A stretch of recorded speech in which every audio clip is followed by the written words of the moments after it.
we're just fine. Said I'm not yours, so I say you're not mine. Bismillahirrahmanirrahim. Assalamualaikum warahmatullahi wabarakatuh.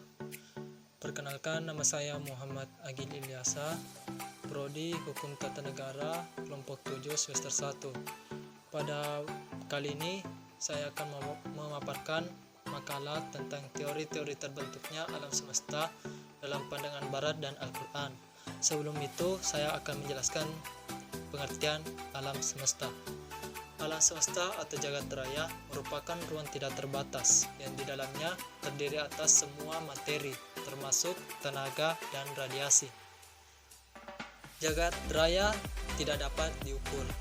Dalam arti batasnya tidak dapat diketahui dengan jelas. Alam semesta adalah seluruh ruang dan waktu yang bergerak dan tempat kita berada, termasuk energi dan benda yang ada di dalamnya. Contohnya adalah galaksi, planet, dan bintang. Alam luas hingga disebut sebagai ruang tak terbatas. Galaksi, bintang, dan matahari, nebula, planet, meteor, asteroid, komet, dan bulan hanyalah sebagian kecil dari materi di jagat raya yang dikenal manusia yang hidup di bumi. Seperti diketahui, bumi tempat tinggal manusia merupakan suatu bulatan kecil yang dikenal sebagai suatu planet, anggota dari sistem tata surya, dengan matahari sebagai pusatnya.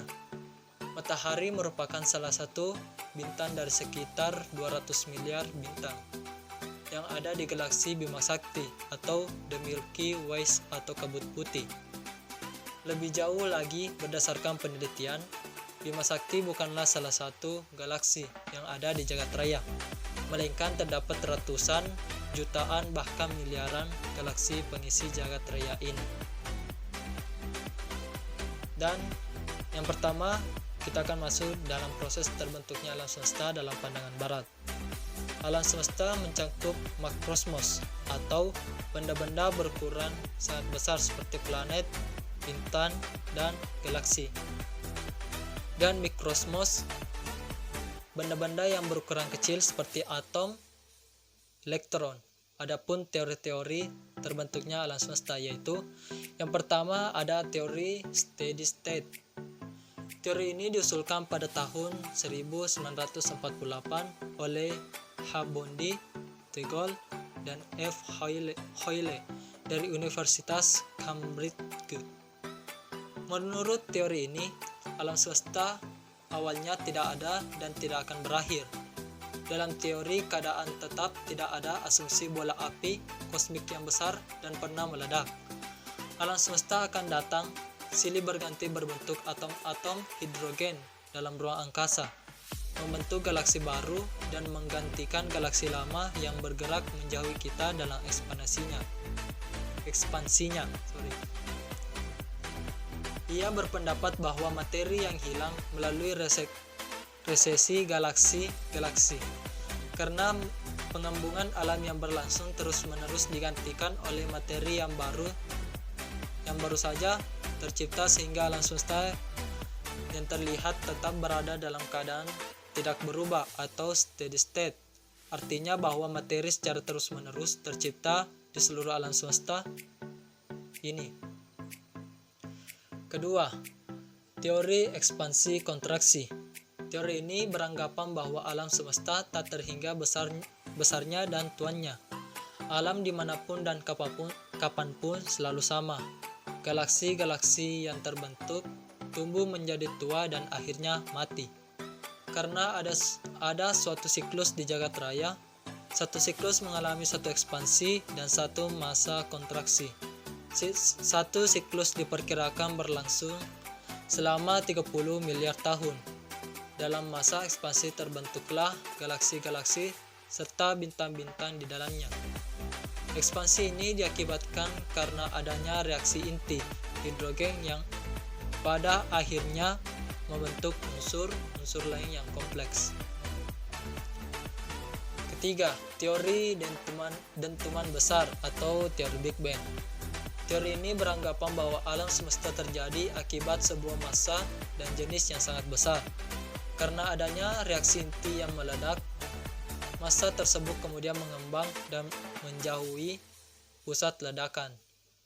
Teori ini mengasumsikan sekitar 15 miliar tahun yang lalu dimulai dari ledakan yang dahsyat dan dilanjutkan dengan pengembangan alam semesta. Poin penting dari semua peristiwa ini adalah waktu, materi, energi, dan ruang merupakan satu keterpaduan. Teori Big Bang juga mengembang pada skala tertentu.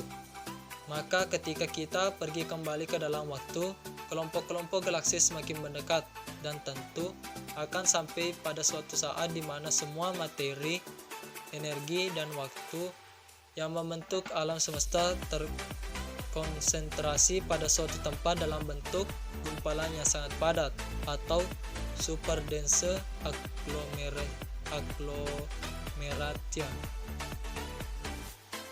Ada beberapa masa penting menurut teori ini selama terjadi alam semesta, yaitu yang pertama, masa batas dinding planet. Alam berumur 10-4 detik. 2. Masa Giffey. Alam berumur 10-23. Ketiga, masa quark. Alam berumur 10-1 detik. Keempat, masa Lipton. Alam berumur 10-4 detik. 5. Masa radiasi. Alam berumur 1 detik, 9 suhu, dan 1000 Kelvin. Masa pembentukan galaksi. Alam berumur 108-109 tahun. Ketujuh, masa pembentukan tata surya. Alam berumur 4,4 kali 109. Kedua, proses terbentuknya alam semesta dalam konsep Al-Quran. Alam semesta akan mengalami kehancuran total atau kiamat. Teori Big Crunch atau pengerutan merupakan salah satu teori-teori tersebut. Sebenarnya, teori tersebut merupakan kebalikan dari teori Big Bang atau dentuman besar. Itu salah satu teori asal-usul terbentuknya alam semesta. Menurut teori Big Bang, alam semesta berkembang dan meluas. Alam semesta yang kita saksikan hari ini merupakan hasil pengembangan sejak miliaran tahun yang lalu. Dipercaya para peneliti hingga sekarang sebagai asal mula terbentuknya alam semesta.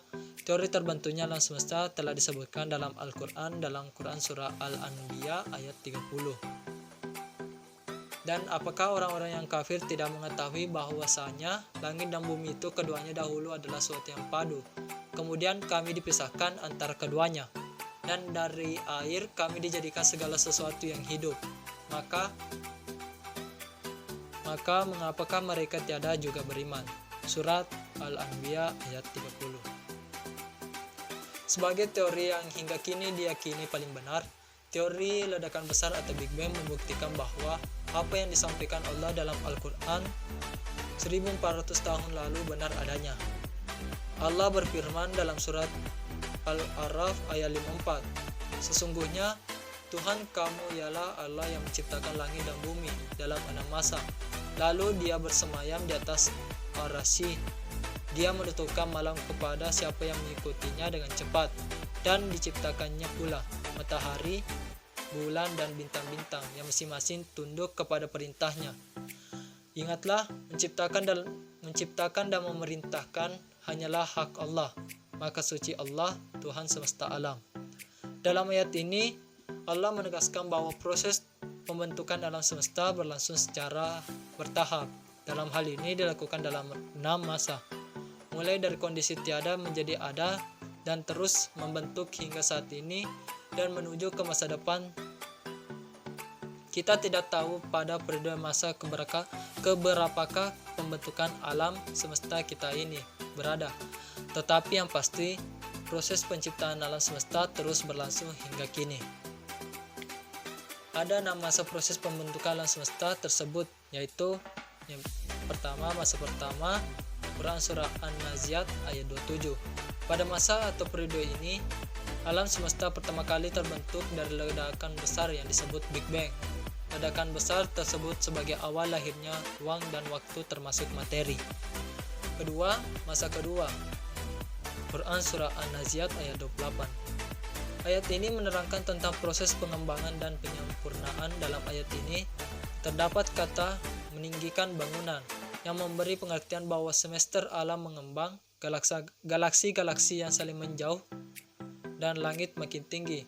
Sedangkan kata menyempurnakan dengan arti bahwa alam ini tidak sendiri-sendiri terbentuk, melainkan sebuah proses evolutif atau bertahap. Ketiga, masa ketiga.